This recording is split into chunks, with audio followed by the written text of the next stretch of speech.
क्या आपने कभी ऐसा महसूस किया है कि आप सब कुछ ठीक बोलते हैं लेकिन लोग फिर भी आपको नहीं समझते? या जब आप कुछ कहना चाहते हैं तो शब्द गले में ही अटक जाते हैं?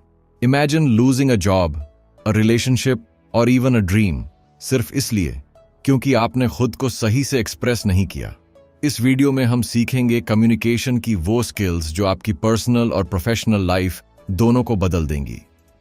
अगले 10 मिनट में आपको वो सूत्र मिलेंगे जो दुनिया के सबसे इफेक्टिव कम्युनिकेटर्स को खास बनाते हैं। एक लार्ज की थी, नेहा। वो अपनी कंपनी की सबसे हार्ड वर्किंग एम्प्लॉई थी, लेकिन हर प्रमोशन उसके हाथ से फिसल जाता था। क्यों? क्योंकि मीटिंग में जब बोलने का मौका आता तो वो चुप हो जाती। उसे लगता, अगर मैंने कुछ गलत कह दिया तो? ये डर न जाने कितने लोगों को पीछे खींचता है।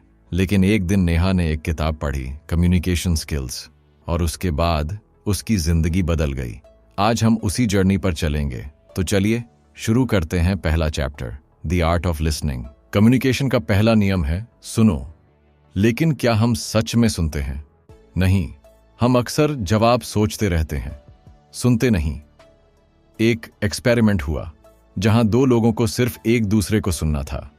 जिसने पूरी अटेंशन दी उसे ज्यादा ट्रस्ट और रिस्पेक्ट मिला। एक्टिव लिसनिंग का मतलब है सामने वाले की आंखों में देखना, बीच में न टोकना और बॉडी लैंग्वेज से शो करना कि आप एंगेज्ड हैं। सोचिए, आप कब लास्ट टाइम किसी को ऐसे सुने थे? अब आगे बढ़ते हैं एक और पावरफुल स्किल की ओर। एक बार की बात है, एक लड़का इंटरव्यू देने गया। वो टेक्निकली बहुत स्ट्रांग था, लेकिन जब एचआर ने पूछा, टेल मी अबाउट योरसेल्फ, तो उसकी आवाज कांपने लगी, शब्द अटकने लगे। इंटरव्यू खत्म हुआ, लेकिन सिलेक्शन नहीं हुआ। क्यों? क्योंकि कम्युनिकेशन सिर्फ नॉलेज नहीं, कॉन्फिडेंस भी दिखाता है।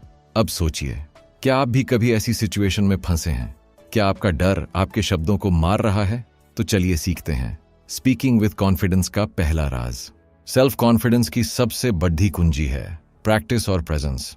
बात करते वक्त आई कांटेक्ट रखें, शब्दों को धीरे धीरे और साफ बोलें, और सबसे जरूरी, साइलेंस से डरिए मत। ऋषि कपूर ने एक बार कहा था, पॉज इज पावरफुल। अगली बार जब आप कुछ कहें तो 1 सेकंड रुकिए, सोचिए और फिर बोलिए। इससे सामने वाले को लगेगा कि आप थॉटफुल हैं। सवाल, क्या आप ऐसे बोल सकते हैं कि लोग रुककर सिर्फ आपको सुने? अब जानते हैं कैसे वर्ड्स से ज्यादा असर डालती है आपकी बॉडी लैंग्वेज। आपका शरीर आपके शब्दों से पहले बोलता है। आपने देखा होगा, जब कोई झूठ बोलता है तो वो आंखें चुराता है या बार बार हाथ हिलाता है। बॉडी लैंग्वेज आपको इंस्टेंटली रिवील कर देती है। एक स्टडी के अनुसार कम्युनिकेशन में सिर्फ 7% वेट होता है वर्ड्स का, बाकी 93% आता है टोन और बॉडी से। सोचिए, अगर आपकी बॉडी बोले डर और जुबान बोले कॉन्फिडेंस, तो लोग क्या मानेंगे? इसलिए पॉस्चर, जेस्चर्स और फेशियल एक्सप्रेशंस पर काम करना कम्युनिकेशन का दूसरा नाम है। एक वक्त था जब सौरभ एक मैनेजर बनना चाहता था, लेकिन उसकी बॉडी हमेशा नर्वस रहती। झुकी हुई कमर, हिले हुए हाथ और कमजोर आई कांटेक्ट। फिर उसने एक छोटा सा बदलाव किया। उसने मिरर प्रैक्टिस शुरू की। रोज 10 मिनट वो खुद से बात करता, अपने हाथों को कंट्रोल करता, मुस्कुराता, और 30 दिन बाद वो कॉन्फिडेंट दिखने लगा। याद रखिए, बॉडी लैंग्वेज मसल मेमोरी से बदलती है। आप जैसा दिखते हैं वैसा महसूस करने लगते हैं।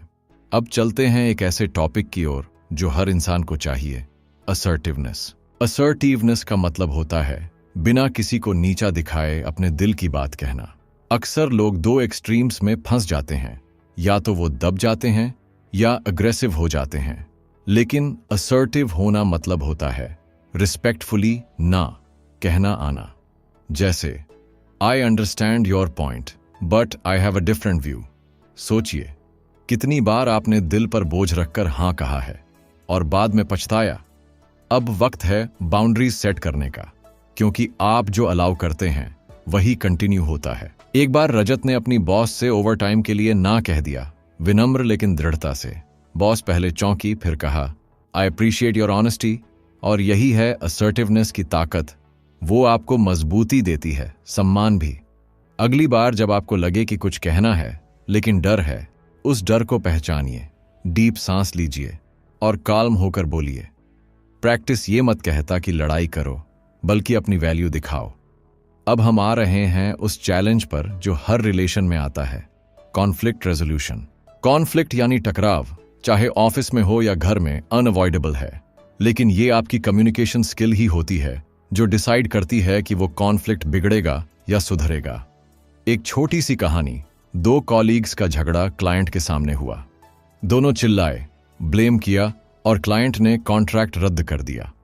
अब सोचिए, अगर उनमें से कोई एक काल्मली कहता, let's talk after the meeting, तो क्या आउटकम बदल जाता? Conflict resolution begins with listening, understanding and pausing before reacting. जब भी झगड़ा हो, पहला इंस्टिंक्ट होता है खुद को सही साबित करना। लेकिन एक मास्टर कम्युनिकेटर जानता है कि कॉन्फ्लिक्ट जीतने की नहीं, समझने की कोशिश है। अगली बार जब आप बहस में फंसें तो एक सवाल पूछिए, मैं क्या मिस कर रहा हूं? यह सवाल सामने वाले को सोचने पर मजबूर करेगा और बातचीत की दिशा बदल देगा। और जब आप सामने वाले के नजरिए को समझते हैं तो ट्रस्ट बढ़ता है। अब आते हैं उस स्किल पर जो सबका दिल जीत लेती है, emotional intelligence in communication. Emotional intelligence यानी अपने और दूसरों के इमोशंस को पहचानना और मैनेज करना। मान लीजिए कोई आपको गुस्से में कुछ कह दे, आप भी गुस्से में जवाब देते हैं तो बात बिगड़ती है। लेकिन अगर आप रुक कर सोचें, ये इंसान इतना रिएक्ट क्यों कर रहा है, तो आप उसका इमोशन समझते हैं और उसका रिस्पेक्ट पाते हैं। एक रिसर्च के मुताबिक हाई ईक्यू वाले लीडर्स अपनी टीम से ज्यादा लॉयल्टी और परफॉर्मेंस पाते हैं। सवाल यह है, क्या आप अपने वर्ड से दिल छू सकते हैं? रिया एक टीचर थी, लेकिन क्लास में अक्सर बच्चे ध्यान नहीं देते थे। फिर उसने एक छोटा सा चेंज किया। वो बच्चों के इमोशंस समझने लगी, क्यों परेशान हो, क्या हुआ, और धीरे धीरे बच्चे उसकी बातों को सुनने लगे। इमोशनल इंटेलिजेंस कम्युनिकेशन में एम्पैथी लाता है और एम्पैथी कनेक्शन बनाता है। सो नेक्स्ट टाइम जब कोई चुप हो, सिर्फ सवाल मत पूछिए, महसूस करिए। और अब बात करते हैं एक ऐसी स्किल की जो आज के ग्लोबल जमाने में हर किसी को चाहिए, क्रॉस कल्चरल कम्युनिकेशन। इमेजिन करिए, एक जापानीज क्लाइंट और एक इंडियन सेल्समैन की मीटिंग है। जापानीज क्लाइंट हर बात पर करता है, जबकि इंडियन सोचता है कि वो अनइंटरेस्टेड है, और मिसअंडरस्टैंडिंग यहीं से शुरू होती है। क्रॉस कल्चरल कम्युनिकेशन का मतलब है दूसरों की कल्चरल नॉर्म्स को समझना। कुछ कल्चर्स डायरेक्ट होते हैं, कुछ इनडायरेक्ट। कुछ आई कांटेक्ट को रिस्पेक्ट मानते हैं, कुछ डिसरिस्पेक्ट। इसलिए ग्लोबल वर्ल्ड में कनेक्ट होने के लिए cultural awareness must have skill है। अब बढ़ते हैं उस फियर की तरफ जो सबको डराता है, पब्लिक स्पीकिंग। स्टेज पर खड़े होकर बोलना। ये सुनते ही दिल की धड़कन तेज हो जाती है, हाथ कांपने लगते हैं। ऐसा सभी के साथ होता है। वॉरेन बफेट ने खुद माना कि उनका सबसे बड़ा डर था पब्लिक स्पीकिंग, लेकिन उन्होंने एक कोर्स किया, प्रैक्टिस की, और आज वो वर्ल्ड के सबसे रिस्पेक्टेड स्पीकर्स में गिने जाते हैं। इसलिए याद रखिए, अच्छे स्पीकर्स पैदा नहीं होते, प्रैक्टिस से बनते हैं। अब हम जानेंगे वो फॉर्मूला जिससे आप भी स्टेज पर शाइन कर सकते हैं। तो तैयार हैं? चलिए शुरू करते हैं public speaking mastery. Public speaking की शुरुआत होती है तैयारी से। जब आप स्टेज पर जाते हैं तो सबसे पहले आपका माइंड नहीं, आपकी एनर्जी बोलती है। अपनी स्पीच को स्क्रिप्ट की तरह मत याद कीजिए, बल्कि समझिए, अपने शब्दों को फील कीजिए। स्टीव जॉब्स जब प्रेजेंटेशंस देते थे तो वो रिहर्सल्स में घंटों बिताते थे। हर पॉज, हर स्लाइड, हर जेस्चर तक तय होता था, और जब वो स्टेज पर आते तो लगता वो दिल से बोल रहे हैं। यही फर्क है प्रेजेंटेशन और परफॉर्मेंस में।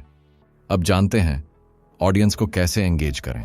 आपका टोन आपके वर्ड से कहीं ज्यादा असरदार होता है। एक सिंपल थैंक यू को अगर आप मुस्कान के साथ कहें तो सामने वाला खुश होता है, लेकिन वही थैंक यू अगर आप बिना एक्सप्रेशन, थके हुए टोन में कहें तो ऑपोजिट असर होता है।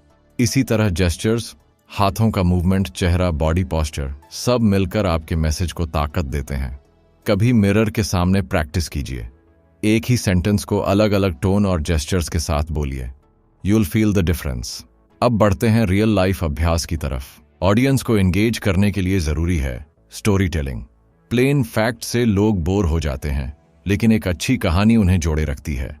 सोचिए, जब आप किसी दोस्त को कोई मजेदार घटना सुनाते हैं तो एक्सप्रेशंस बदलते हैं, हाथ हिलते हैं, एक्साइटमेंट आती है। वही मैजिक स्टेज पर चाहिए। शुरुआत एक सवाल से करें।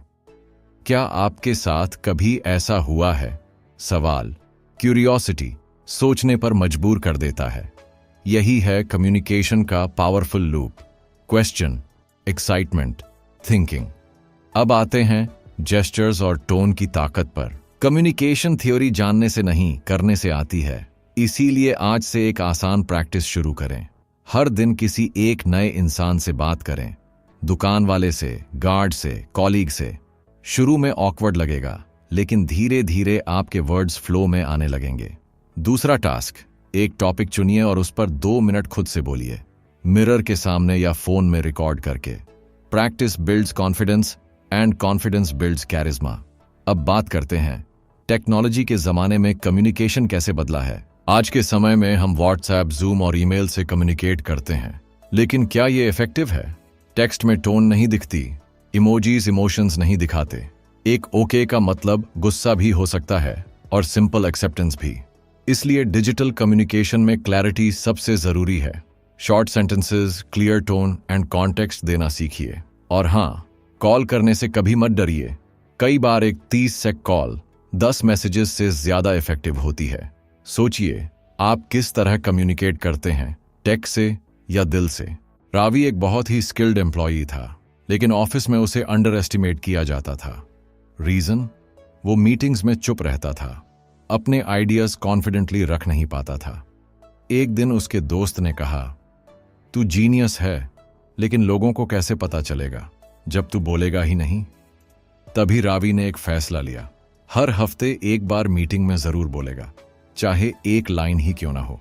और धीरे धीरे उसकी आवाज सुनी जाने लगी।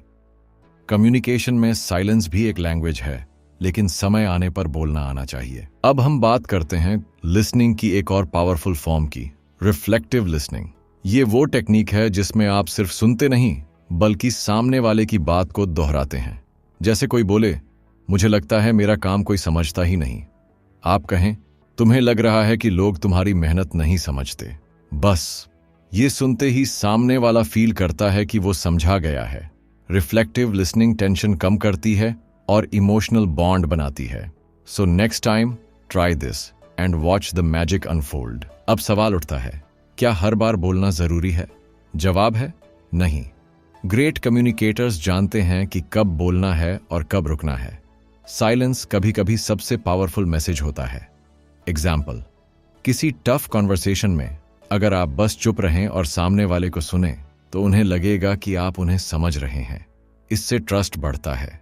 लेकिन वहीं अगर आप हर बात काटते जाएं, तो लोग डिस्टेंस बनाने लगते हैं।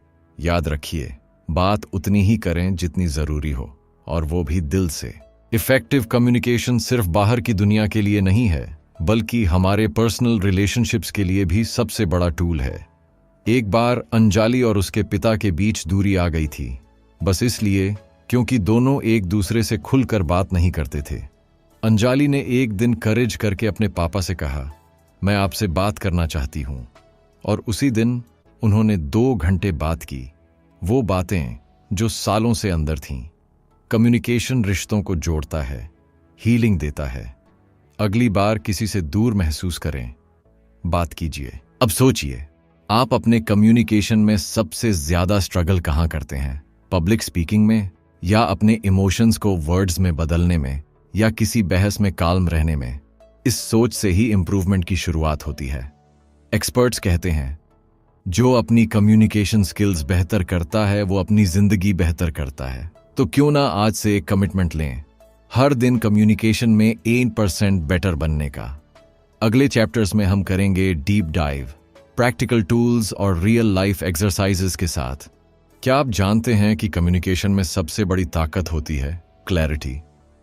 जब आपके वर्ड्स साफ और सिंपल होते हैं, तो सामने वाला कंफ्यूजन में नहीं फंसता। इमेजिन कीजिए, एक बॉस अपने टीम से कॉम्प्लिकेटेड टर्म्स में बात करता है, तो वो समझ नहीं पाते और मिस्टेक्स होती हैं। पर अगर सेम बॉस क्लियर, सीधे लैंग्वेज में बोले, तो सब कुछ स्मूथ चलता है। क्लैरिटी की प्रैक्टिस करें, अपनी बात को छोटे सेंटेंसेस में कहें, अननेसेसरी वर्ड्स हटाएं। यही स्किल आपको एक बेहतर कम्युनिकेटर बनाती है। रमेश ने अपने बिजनेस में एक बड़ा मिस्टेक किया। उसने अपनी टीम को अनक्लियर इंस्ट्रक्शंस दिए। काम अधूरा रहा, डेडलाइंस मिस्ड हुई और टेंशन बढ़ा। फिर उसने सीखा, इफेक्टिव कम्युनिकेशन में फीडबैक देना इक्वली इंपॉर्टेंट है। जब भी बात करें, ये पूछें, क्या आपको मेरी बात समझ आई, या क्या आप कंफर्टेबल हैं ये टास्क करने में। ये सिंपल क्वेश्चंस कम्युनिकेशन गैप को बंद करते हैं।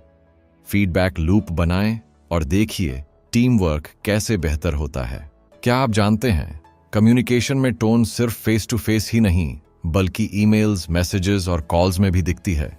एक सार्कास्टिक ईमेल से ऑफिस पॉलिटिक्स बढ़ सकती है और एक रिस्पेक्टफुल रिप्लाई से रिश्ते मजबूत।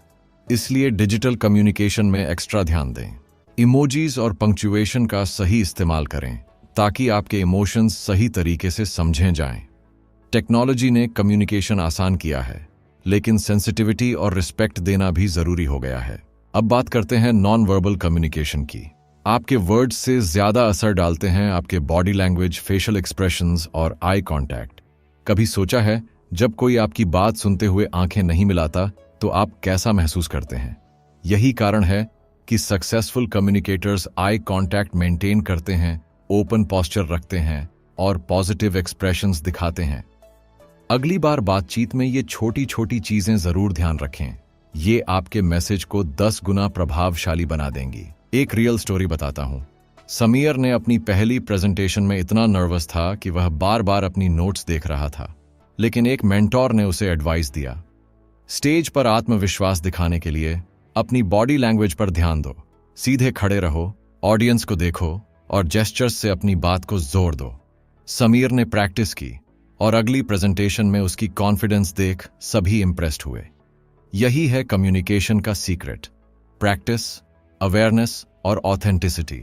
क्या आपने कभी ध्यान दिया है कि कम्युनिकेशन में पॉज कितनी ताकत रखता है? जब आप बोलते हैं और बीच में डिलिबरेट पॉज लेते हैं तो आपके शब्दों का प्रभाव बढ़ जाता है। इमेजिन करिए, मार्टिन लूथर किंग जूनियर ने अपनी फेमस स्पीच में I have a dream phrase bar bar pause के साथ दोहराया, जिसने लोगों के दिलों में गहरी छाप छोड़ी। पॉज सुनने वालों को सोचने का मौका देता है और आपकी बात को एम्फसाइज करता है।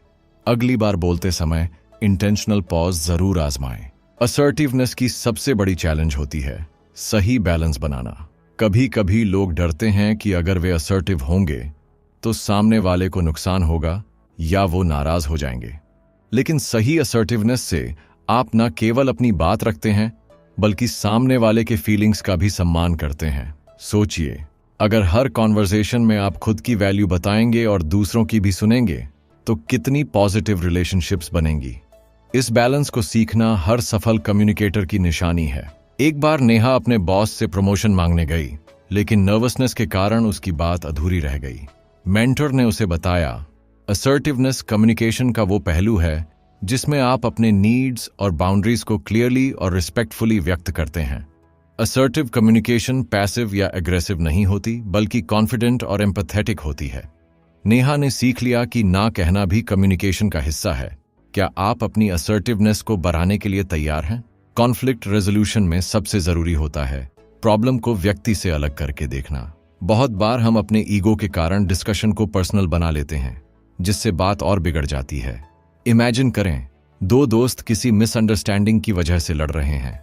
अगर वे अपने गुस्से को छोड़कर समस्या पर ध्यान दें तो समाधान आसानी से निकल सकता है। इस तरह के अप्रोच से कम्युनिकेशन में क्लैरिटी आती है और रिलेशनशिप मजबूत होता है। क्या आप तैयार हैं अपने कॉन्फ्लिक्ट्स को दोस्ताना हल करने के लिए? एक क्लाइंट मीटिंग में अर्जुन को पता चला कि क्लाइंट उसकी सर्विस से संतुष्ट नहीं है। अर्जुन ने डिफेंसिव होने के बजाय कामली क्लाइंट की बातें सुनी और कहा, मैं आपकी चिंताओं को समझता हूं, चलिए मिलकर सॉल्यूशन निकालते हैं। ये काल्म एटीट्यूड और ओपन कम्युनिकेशन ने क्लाइंट के दिल में ट्रस्ट बढ़ाया। कॉन्फ्लिक्ट रेजोल्यूशन सिर्फ लड़ाई को खत्म करने का नाम नहीं, बल्कि एक नए समझौते की शुरुआत है। क्या आप तैयार हैं अपनी कम्युनिकेशन को नेक्स्ट लेवल पर ले जाने के लिए? इमोशनल इंटेलिजेंस या EQ कम्युनिकेशन की वो ताकत है जो हमारे शब्दों से भी ज्यादा असर डालती है। राहुल की कहानी सोचिए। एक स्ट्रेसफुल मीटिंग में उसने गुस्सा होने की बजाय कामली सिचुएशन समझी और रिस्पॉन्स दिया। उसकी इमोशनल इंटेलिजेंस ने सिचुएशन को एस्केलेट होने से बचाया। EQ हमें सिखाती है कि दूसरों की फीलिंग्स को समझना और अपने इमोशंस को मैनेज करना कम्युनिकेशन को स्मूथ बनाता है। क्या आप अपनी EQ बढ़ाने के लिए तैयार हैं? अब बात करते हैं एम्पैथी की, दूसरों की फीलिंग्स को महसूस करने की एबिलिटी। एम्पैथी कम्युनिकेशन में ब्रिज बनाती है। जब आप सामने वाले की बात को उनकी नज़रों से समझने की कोशिश करते हैं तो आपकी बातों में जादू आ जाता है। एग्जाम्पल, जब कोई दोस्त परेशान होता है और आप सिर्फ सुनते हैं बिना जज किए तो वो रिलैक्स महसूस करता है। एम्पैथी से रिश्ते मजबूत होते हैं और मिसअंडरस्टैंडिंग्स कम। क्या आप अपनी कम्युनिकेशन में एम्पैथी ला सकते हैं? इमोशनल इंटेलिजेंस बढ़ाने का सबसे पहला कदम है सेल्फ अवेयरनेस, मतलब अपने इमोशंस को समझना और पहचानना। जब आप जानते हैं कि कब आप अपसेट, नर्वस या एक्साइटेड हैं, तो आप बेहतर तरीके से कंट्रोल कर सकते हैं कि अपनी बात कैसे रखें। सोचिए, अगर आप स्ट्रेस में हों और गलती से हार्श वर्ड्स कह दें तो सिचुएशन बिगड़ सकती है। इसलिए खुद को समझना और पॉज लेना कम्युनिकेशन का पहला स्टेप है। अगली बार अपनी इमोशंस पर ध्यान दें। क्रॉस कल्चरल कम्युनिकेशन आज के ग्लोबल वर्ल्ड में बहुत जरूरी है।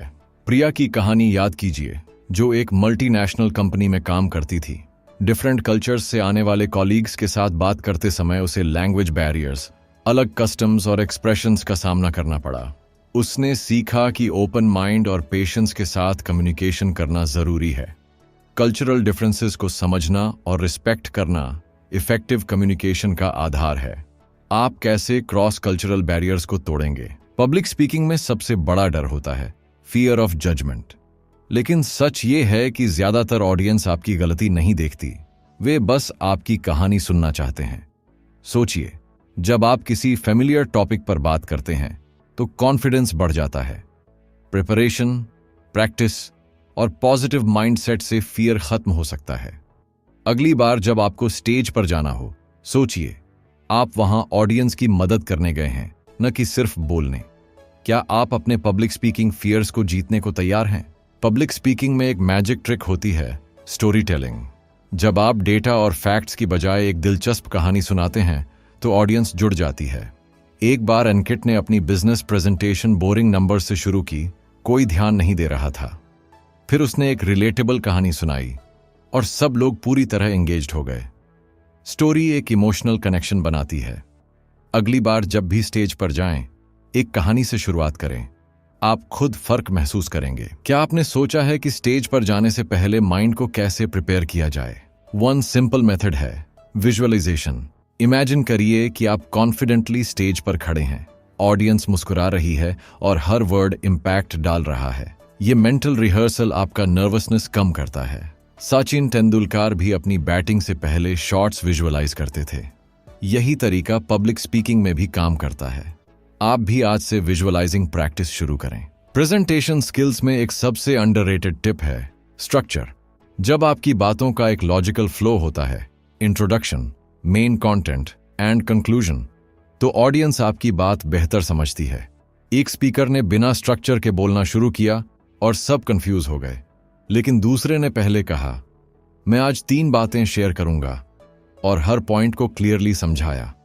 क्लैरिटी और ऑर्डर आपके मैसेज को अनफॉरगेटेबल बना देते हैं। प्लान करें, फिर बोलें। अब बात करते हैं कम्युनिकेशन इन पर्सनल रिलेशनशिप्स। एक बार रितु और उसके पापा के बीच मिसअंडरस्टैंडिंग हो गई, बस इसलिए क्योंकि दोनों ने ठीक से एक दूसरे की बात नहीं सुनी। जब दोनों ने काल्मली बैठकर फीलिंग्स एक्सप्रेस की तो हर कंफ्यूजन साफ हो गया। पर्सनल रिलेशनशिप्स में कम्युनिकेशन का मतलब सिर्फ बोलना नहीं, बल्कि इमोशंस को ऑनेस्टली और रिस्पेक्टफुली शेयर करना है। किसी अपने को कॉल करके पूछिए, तुम सच में कैसे हो? पर्सनल रिलेशनशिप्स में एक और गोल्डन रूल है, listen to understand, not to reply. अक्सर हम सुनते कम हैं और जवाब ज्यादा सोचते हैं।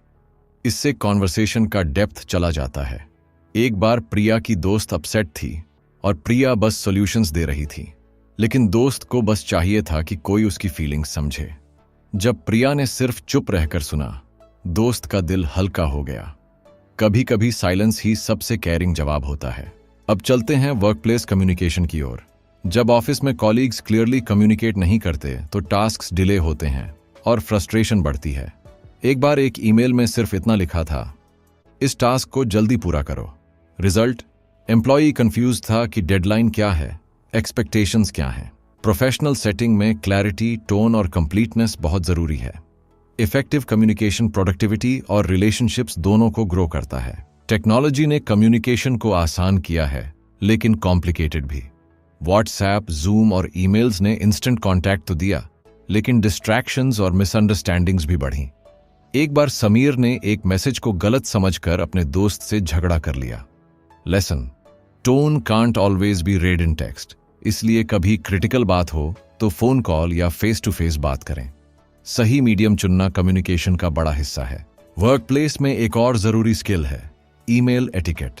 सोचिए, एक ईमेल में सिर्फ कैप्स लॉक में लिखा हो सेंड दिस नाउ, तो सामने वाला डर जाएगा या नाराज हो जाएगा। इसलिए ईमेल्स में प्रॉपर ग्रीटिंग, क्लियर सब्जेक्ट और रिस्पेक्टफुल टोन यूज करना कम्युनिकेशन को स्मूथ बनाता है। एक छोटी सी line, thank you for your time, आपकी इमेज प्रोफेशनल और रिस्पेक्टफुल बनाती है। क्या आप भी आज से अपनी ईमेल स्किल्स सुधारेंगे? कम्युनिकेशन में आज सबसे बड़ा चैलेंज है ओवरलोड। इतना कंटेंट, इतना इंफॉर्मेशन कि लोग सुनते नहीं, स्क्रॉल कर जाते हैं। ऐसे में आपकी बात का असर कैसे हो? Simple: make it relevant, emotional and valuable. जब आप किसी की जरूरत से जुड़ी बात करते हैं तो वो ध्यान से सुनते हैं। जैसे एक short message, I am here if you need to talk, किसी डिप्रेस्ड इंसान की जान बचा सकता है। आपकी वर्ड्स में ताकत है, वाइजली यूज करें। अब समय है रिफ्लेक्शन का।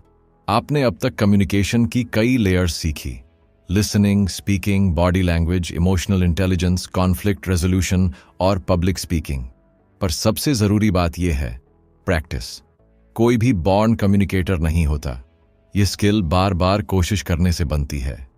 हर कॉन्वर्सेशन एक मौका है खुद को बेहतर बनाने का। आज से हर इंटरैक्शन को एक लर्निंग अपॉर्चुनिटी मानिए। कम्युनिकेशन सिर्फ स्किल नहीं, ये एक सुपर पावर है। एक बार की बात है, एक टीचर ने अपने स्टूडेंट से कहा, हर दिन किसी एक इंसान से इंटेंशनल बातचीत करो।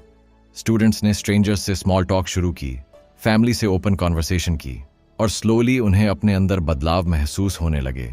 कम्युनिकेशन सिर्फ बोलने की स्किल नहीं, कनेक्शन बनाने की कला है। जब आप लोगों से दिल से जुड़ते हैं तो रिलेशनशिप्स गहराते हैं और सेल्फ कॉन्फिडेंस भी बढ़ता है। आज आप किससे इंटेंशनल बात करने जा रहे हैं? कम्युनिकेशन में साइलेंस का भी एक रोल होता है। एक बार एक कपल के बीच बहस हो गई। दोनों चुप थे, लेकिन उस चुप्पी में गिल्ट, रिग्रेट और लव था। फिर एक ने सॉफ्टली कहा, माफ करना, और सब कुछ बदल गया। साइलेंस कभी कभी इमोशन को एक्सप्रेस करने का सबसे पावरफुल तरीका होता है। कम्युनिकेशन हर बार शब्दों से नहीं होती। कुछ पॉजेज और जेस्चर्स भी दिल से दिल तक पहुंचते हैं। क्या आप उस साइलेंस को समझते हैं जो शब्दों से कहीं ज्यादा बोलती है? अब बात करते हैं फीडबैक की। एक बार मीरा को उसके मैनेजर ने कहा, you are not doing well. बस इतना ही, कोई रीजन नहीं, कोई सजेशन नहीं। मीरा कंफ्यूजन में पड़ गई। फीडबैक हमेशा स्पेसिफिक, कंस्ट्रक्टिव और रिस्पेक्टफुल होना चाहिए। अगर आप चाहते हैं कि सामने वाला सुधरे, तो उसे बताएं क्या ठीक नहीं था, क्यों नहीं था और कैसे सुधारा जा सकता है। कम्युनिकेशन में फीडबैक एक गिफ्ट है, इसे थॉटफुल बनाएं। कम्युनिकेशन सिर्फ वर्ड्स की नहीं, इंटेंट की भी होती है। एक ही बात, तुमने ये क्यों किया और क्या हम बात कर सकते हैं, दोनों का असर बहुत अलग होता है। इंटेंट अगर जजमेंटल है तो सामने वाला डिफेंसिव हो जाएगा, लेकिन इंटेंट अगर अंडरस्टैंडिंग वाला है तो बात बनती है। जब आप जेन्युइन क्यूरियोसिटी और रिस्पेक्ट के साथ बात करते हैं तो कम्युनिकेशन नेचुरल फ्लो में होती है। अगली बार कुछ कहने से पहले सोचिए, मेरा इंटेंशन क्या है? कम्युनिकेशन एक लाइफ लॉन्ग जर्नी है। इसमें कभी मास्टरी नहीं आती, क्योंकि हर इंसान, हर सिचुएशन अलग होती है। पर जितना प्रैक्टिस करेंगे उतना कनेक्शन, क्लैरिटी और कॉन्फिडेंस बढ़ेगा। रोज एक छोटी चीज पर काम कीजिए, चाहे वो बेहतर सुनना हो, काल्मली जवाब देना हो या बॉडी लैंग्वेज पर ध्यान देना हो। कम्युनिकेशन आपकी थिंकिंग, रिलेशनशिप्स और करियर को बदल सकती है। क्या आप इस जर्नी को सीरियसली लेंगे? चलो अब एक कम्युनिकेशन एक्सपेरिमेंट करते हैं। आज जब आप किसी से बात करें तो उसे बिना इंटरप्ट किए पूरी बात कहने दें। फिर एक मोमेंट पॉज लें और जवाब सोच कर दें। आप पाएंगे कि कॉन्वर्सेशन का लेवल ही बदल गया है। हम जितना ध्यान से सुनते हैं उतना ही असरदार जवाब दे पाते हैं। ये छोटा सा चेंज आपकी कम्युनिकेशन को नेक्स्ट लेवल पर ले जा सकता है। तो आज ही ट्राई करके देखिए, क्या फर्क महसूस हुआ। क्या आपने कभी मिरर प्रैक्टिस की है? Standing in front of a mirror and speaking. ये मेथड आपकी बॉडी लैंग्वेज, टोन और कॉन्फिडेंस को पॉलिश करता है। ग्रेट स्पीकर्स जैसे बराक ओबामा भी अपने स्पीचेस ऐसे रिहर्स्ड करते हैं। ये ऑकवर्ड लग सकता है, पर रिजल्ट आपको खुद हैरान कर देगा। मिरर आपको फीडबैक देता है, आपके जेस्चर्स और एक्सप्रेशंस को समझाता है। आप भी आज से 5 मिनट रोज मिरर के सामने बोलना शुरू करें। कम्युनिकेशन में एक और मजबूत टूल है, आस्किंग द राइट क्वेश्चंस। एक बार एक मेंटोर ने अपने स्टूडेंट से सिर्फ 3 सवाल पूछे। तुम क्या चाहते हो, क्यों चाहते हो और कब से शुरू करोगे? और स्टूडेंट की पूरी लाइफ की क्लैरिटी आ गई। सवाल सोचने पर मजबूर करते हैं। जब आप दूसरों से पावरफुल क्वेश्चंस पूछते हैं तो आप उनकी जिंदगी में क्लैरिटी और डायरेक्शन लाते हैं। क्या आपने खुद से भी कभी ऐसे सवाल पूछे हैं? आपकी आवाज आपकी पहचान है। वॉइस मॉड्यूलेशन मतलब टोन को सही जगह ऊपर नीचे करना कम्युनिकेशन को एंगेजिंग बनाता है। एक डल फ्लैट वॉइस से पावरफुल बात भी बोरिंग लगती है, लेकिन अगर इमोशन के साथ बोला जाए तो हर बात दिल तक जाती है। प्रैक्टिस करें पॉजेस लेने की, स्ट्रेस डालने की, जरूरी वर्ड्स पर और नेचुरल टोन में बोलने की। आपकी आवाज से ही लोग तय करते हैं क्या इस इंसान को सीरियसली लेना चाहिए। कम्युनिकेशन स्किल एक टूल किट है और आपने इस वीडियो में हर टूल को जाना है। Active listening, body language, public speaking, empathy, emotional intelligence, assertiveness और भी बहुत कुछ। अब ये टूल किट आपके पास है। फर्क बस प्रैक्टिस और अवेयरनेस का है। हर इंटरैक्शन एक नया मौका है बेहतर कम्युनिकेटर बनने का। याद रखिए, आप जैसे कम्युनिकेट करते हैं वैसे ही लोग आपको समझते हैं। तो बोलिए सोचकर, सुनिए दिल से और बनाइए हर बातचीत को एक मास्टरपीस।